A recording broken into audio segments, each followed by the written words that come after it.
Oke, Mbak Ranggi sudah bergabung bersama kita. Bentar ya Mbak, aku undang dulu. Oke, sambil menyapa nih. Hai Mams, apa kabar nih hari ini? Semoga semuanya dalam. Ini kita akan ngobrol bareng bersama dengan Mbak Anggi Tias Alfian Risa, STR, KEP, MPH. Nah, beliau ini merupakan pengurus di AIMI Solo dan juga seorang konselor laktasi atau konselor menyusui nih. Halo Mbak Anggi. Halo, Halo, Tina. Halo. Kedengeran nggak suaraku? pelan banget nih suaranya. Pelan. Sik. Ini pelan, masih Ini pelan. padahal volume aku udah full. Udah full. Halo, Pilih filter. Halo. Udah. Udah kedengeran belum ya? sama aja. Tapi Sama aja kedengeran sih pelan. cuman pelan. Gimana nih kalau Pelan. audiens yang lain Kayaknya belum. kedengeran nggak suaranya apa? Masih pelan atau gimana? Kalau aku teriak Masih pelan. masih pelan ya? Oke, nanti Kedengeran. buat Mams yang mau bertanya boleh untuk menuliskan pertanyaannya di kolom komentar ya. Hari ini kita akan bahas tentang permasalahan seputar menyusui dan teknik menyusui yang benar nih dengan Mbak Anggi. Oke, kita langsung mulai aja ya Mbak Anggi ya. Oke Mbak Anggi, kemarin aku lihat di kolom komentarmu lagi mengedukasi tentang menyusui. Rame banget ya Iya. tentang menyusui ini. Nah, kita kali ini pas banget bahas tentang permasalahan menyusui. Nah, apalagi sih kalau permasalahan menyusui itu biasanya seputar tentang puting susu yang lecet, Iya. atau mastitis gitu, atau Iya. mungkin puting susunya mendelep, ASI-nya kurang sedikit, dan lain sebagainya. Tapi ternyata ada yang perlu diperhatikan nih, Mams, yaitu Iya. tentang teknik menyusui yang benar. Nah, kali ini Benar. kita akan bahas bersama Mbak Anggi tentang teknik menyusui nih. Pada Mbak Anggi, dipersilakan kita akan bahas tentang teknik menyusui. Oke. Semoga lancar ya semuanya. Kalau kita berbicara tentang menyusui gitu ya, pasti ibu-ibu mikirnya menyusui itu biasa, normal, namanya juga kodrat gitu ya. Melahirkan, terus ibu yang melahirkan, kemudian punya anak, kita kasih dikasih Tuhan payudara gitu, otomatis ya bisa lah nyusui, cuma nyusui gitu, oh gitu doang, masa nggak bisa gitu ya. Tapi pada kenyataannya, 2 dari 3 ibu menyusui, berarti kan lebih banyak ya, banyak gitu ya, banyak ibu yang menyusui ketika dihadapkan dengan kenyataan menyusui itu mengalami kesulitan gitu. Jadi kita perlu belajar, perlu persiapan agar kesulitan-kesulitan itu lebih mudah untuk kita hadapi gitu. Nah, apa saja sih persiapannya gitu ya? Yang pertama itu niat, niat dari ibu sendiri. Kalau ibu sudah niat, otomatis serintangan apapun yang di depan pasti bisa melewati. Yang kedua, dukungan. Dukungan ini sangat penting. Dukungan dari keluarga, terutama suami, karena yang lebih dekat dengan dekat dengan ibu kan suami ya. Jadi dukungan dari suami gitu. Terus uh, terus ilmu, ilmu ini sangat penting karena 2 tahun menyusui itu kan selama 2 tahun ya, lama sekali gitu.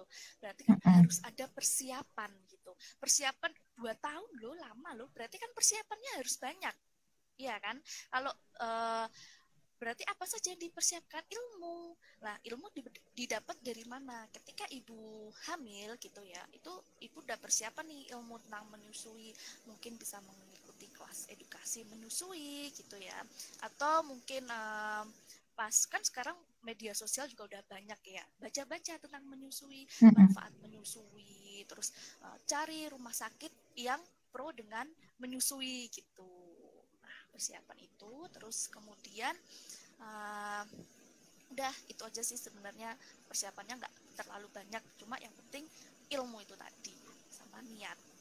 Terus setelah persiapan kita tahu ya bahwa menyusui itu hal yang alami, namun apabila ibu tidak belajar ya sama aja susah gitu.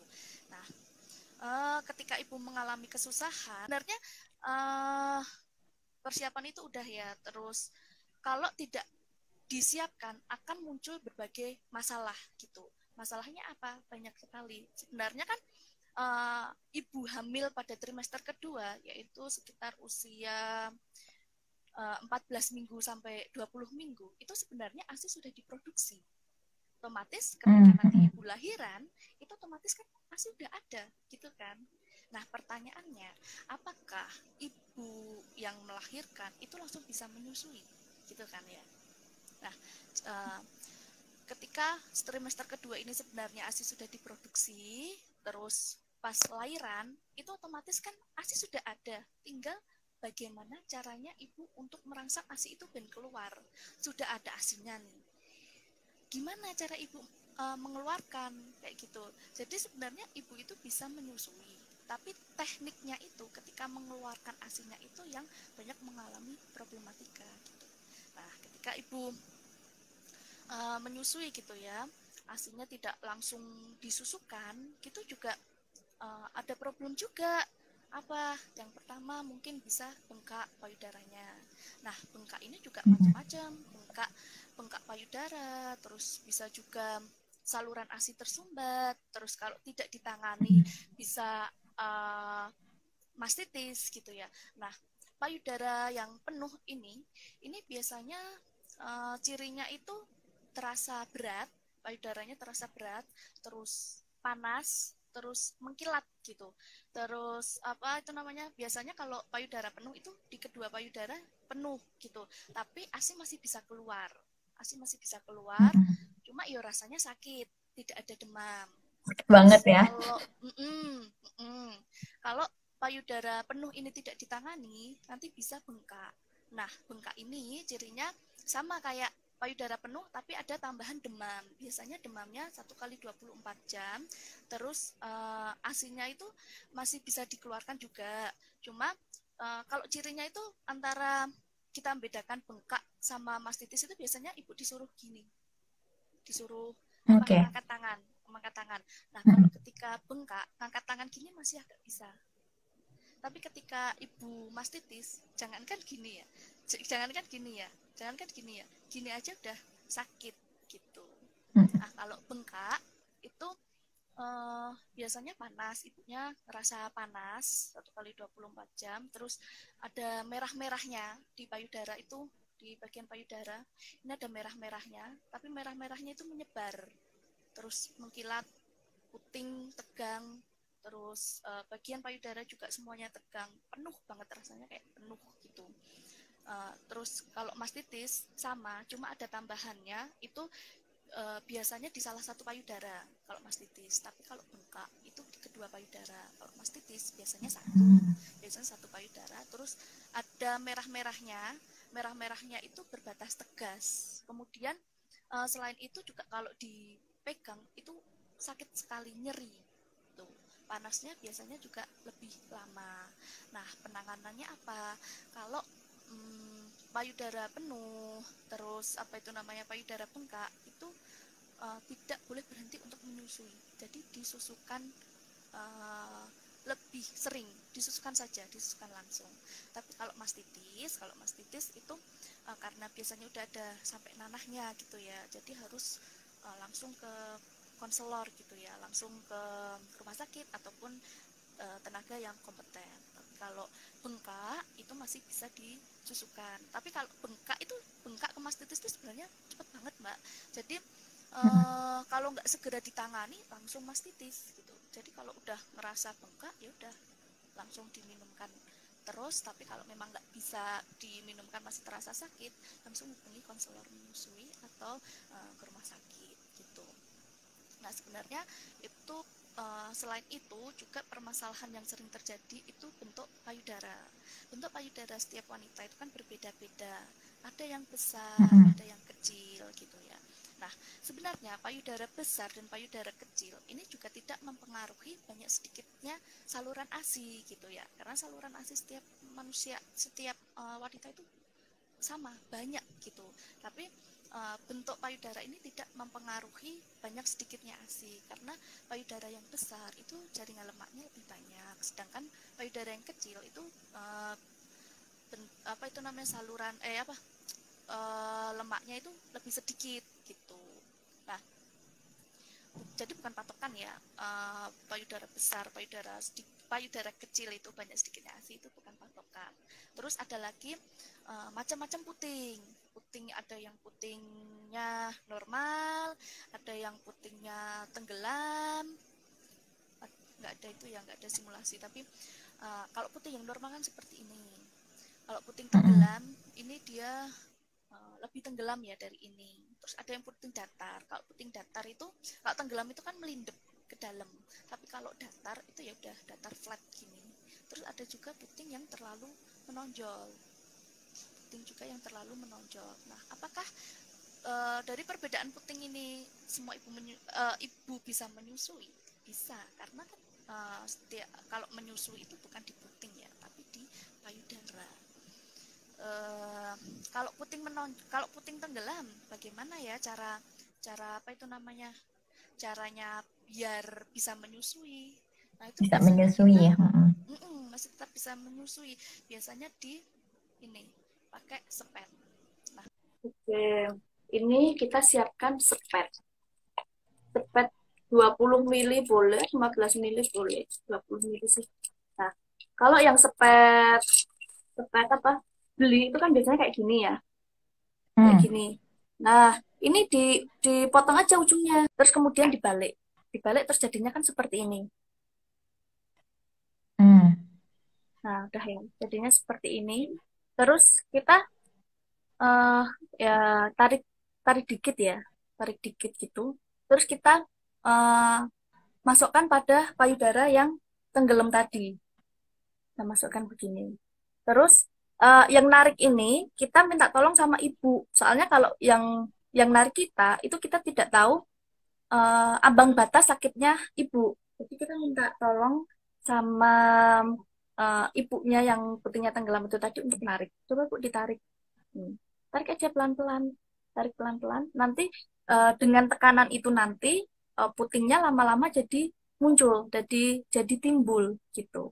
Selain itu, sebenarnya dengan sering disusui, kenyataan bayi itu nanti lama-lama akan eh, memberikan rangsangan pada puting ini untuk timbul gitu. Jadi otomatis nanti lancip gitu, otomatis timbul gitu.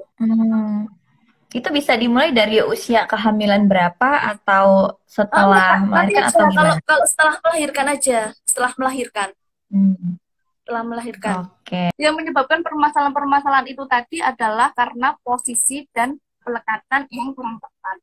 Sehingga kalau posisi dan pelekatan yang kurang tepat itu satu, puting akan lecet. Karena apa?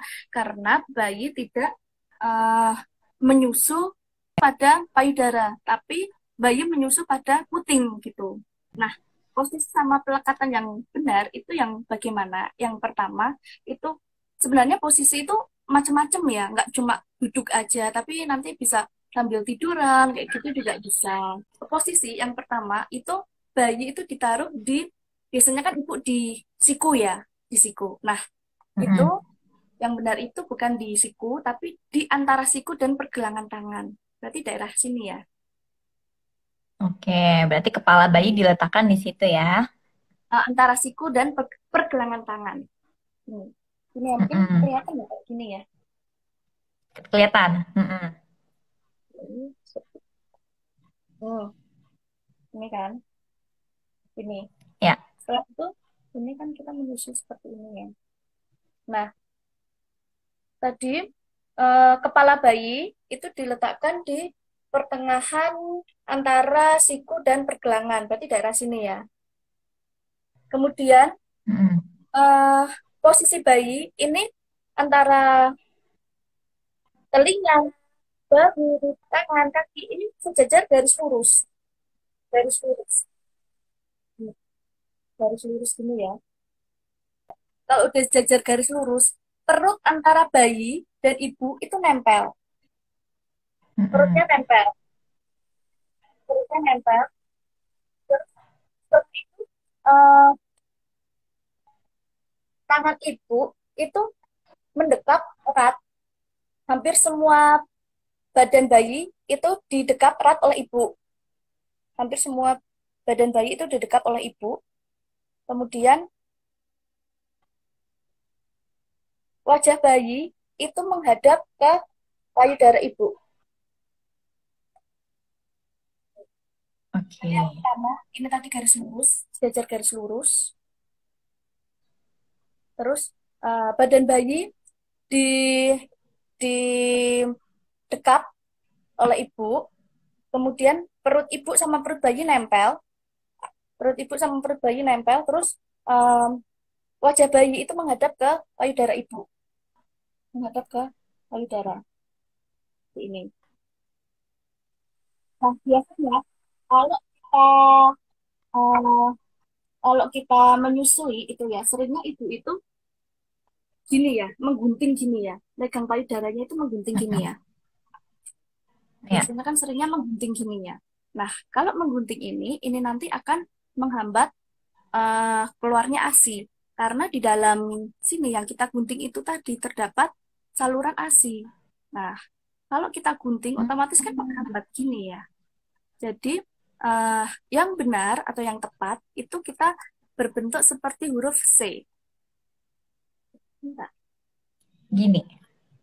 Hmm. Iya, bentar. Gini. Hmm, gini. Ini yang tiga jari. Tiga jari ini nyangga payudara yang bagian bawah. Terus yang satu bisa kayak gini. Yang jempol ini begini. Hmm. Tinggal ini nanti kita arahkan. Nah, kemudian ketika itu tadi posisi.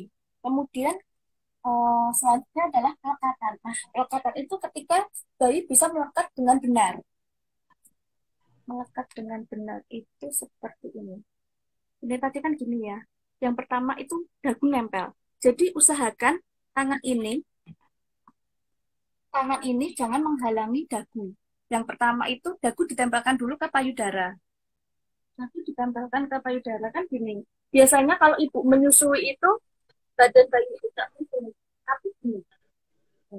Biasanya tuh kebanyakan tuh kalau menyusui itu gini, terus kepalanya adik ini yang miring. Biasanya tuh kalau ibu menyusui gini ya, ininya yang miring, bayinya kepalanya yang Mm-mm. miring. Ternyata harus dimiringkan semuanya. Nah, biar derajat garis lurus. Tak ulangi aja ya, tapi kan agak ribet. Harus garis lurus antara telinga, bahu, tangan, ini garis lurus. Kemudian eh, ibu mendekap seluruh badan bayi. Terus setelah itu perut ibu sama perut bayi ini nempel. Perut ibu sama perut bayi ini nempel. Terus bayi menghadap ke payudara. Hmm. Letakkan payudara di atas mulut bayi. Jadi nggak di hadapan pas, tapi agak ke atas gini aja, agak ke atas. Ini tadi kita pegangnya payudara kan seperti huruf C ya. Ini. Arahkan ketika bayi ini, ketika bayi pas membuka lebar itu kita bisa arahkan. Jadi kita masukkan pelan-pelan dari bawah. Dagunya dulu nempel. Tadi sebenarnya aku ada boneka, cuma kayaknya nggak ke bawah. Ini jadi dagunya dulu nempel, terus diarahkan dari eh, atas. Sep, nempelkannya dari bawah, tapi dimasukkan dari atas. Sep, gini. Mm. Hmm. Mm-mm. Kalau udah pelekatannya, itu kita lihat yang pertama, itu bayi membuka lebar. Mulut bayi membuka lebar. Setelah mulut bayi membuka lebar, bibir bayi itu terputar keluar. Terputar keluar, terus eh dagu nempel. Dagu nempel. Jadi, saya contohkan seperti ini ya. Hmm, hmm, hmm. Ini keluar, Oke. terputar keluar. Terus ketika bayi menelan, itu kita bisa evaluasi. Jadi kita bisa Isapan bayi. evaluasi hisapan bayinya itu bagaimana. Kalau terdengar bunyi, berarti pelekatannya belum sempurna, belum optimal. Jadi harus dikeluarkan lagi. Tapi ketika kita mendengar suara ceknuk, ceknuk, ceknuk, dan hisapannya berpola, itu kemungkinan besar pelekatannya sudah tepat. Karena setiap bayi itu punya pola ya dalam menghisap. Itu biasanya hisapannya set, set, set, set, set, terus diam. Mm. Lagi set, set, set, set, set, diam. Lagi set, set, set, set, diam. Nah, hisapan bayi yang berpola itu dia benar-benar memerah payudara ibu. Berarti Tuh. kunci yang harus diperhatikan memang adalah peletakan kepala bayi Posisi. dulu nih. Mm-mm. Posisi kepala bayi berada di pergelangan dan juga siku bayi tadi ada di sini ya, Mams ya. Nah, kemudian letakkan kepala bayi dan juga badan bayi miring ke arah ibu, nggak cuman kepalanya doang nih. Kadang posisinya yang salah sehingga membuat Mams merasa tidak nyaman juga untuk menyusui dan juga mempengaruhi dari keluarnya ASI. Kemudian cara memerah ASInya tadi tidak dengan menggunting tapi dengan Mm-mm. membentuk huruf C seperti ini Oke. gitu ya, Mas. Kemudian juga harus diperhatikan dari hisapan bayinya. Oke, jelas banget nih Dan penjelasan tentang kalau teknik ibu menyusui ini. menyusui, itu ibu jangan dungkuk gini ya. Ataupun Oh ya, betul. gini. Mm-mm. Ibu harus relax. Relax boleh bersandar. Belakangnya dikasih bantal, maupun juga boleh gitu. Jadi Mm-mm. antar ibu sama bayi sama-sama relax gitu. Kan kadang ada yang Iya, tegang, betul. kalau dia tegang gini kan. Kayak gini aja udah tegang gini kan, otomatis gimana uh, udah sakit pas dikenyot, terus posisinya ibu juga nggak nyambung, otomatis bayi juga nggak nyambung.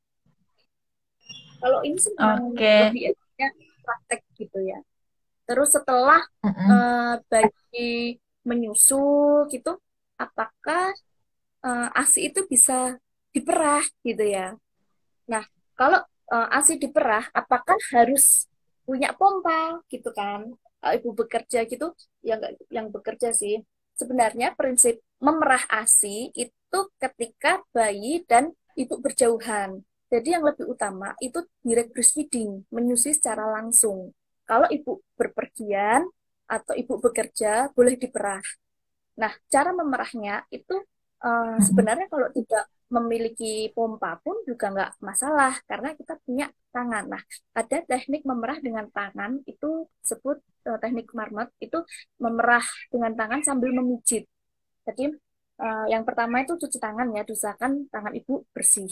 Kemudian setelah itu ibu bisa menggunakan gelas, gelas ataupun wadah tempat ASI. Nah, cara memijit atau cara memompa payudara dengan tangan itu biasanya gini, sama kayak tadi, kayak huruf C tadi, sama kayak huruf C tadi. Eh, ini, ini juga jangan di areola ya. Biasanya dua dua jari di atas atau tiga jari di atas, tergantung areolanya Mm-mm. ibu kan beda. Boleh dua jari ke atas atau tiga jari ke atas. Dua jari dari atas, gini. Berarti kan yang tadi sekitar segini ya. Ini. Udah. Ini ditekan ke belakang sambil dipencet. Tekan, set. Mm-mm. Tekan, set. Ini nanti akan merangsang ASI ini untuk keluar. Jadi tanpa pompa pun juga nggak apa-apa sebenarnya. Ini. Dan ini searah jarum jam ya. Misal jam 12 berarti sama jam 6. Jam 3 sama jam 9. Gitu. Boleh dibolak-balik seperti ini. Hmm. Hmm. Oke. Boleh begini.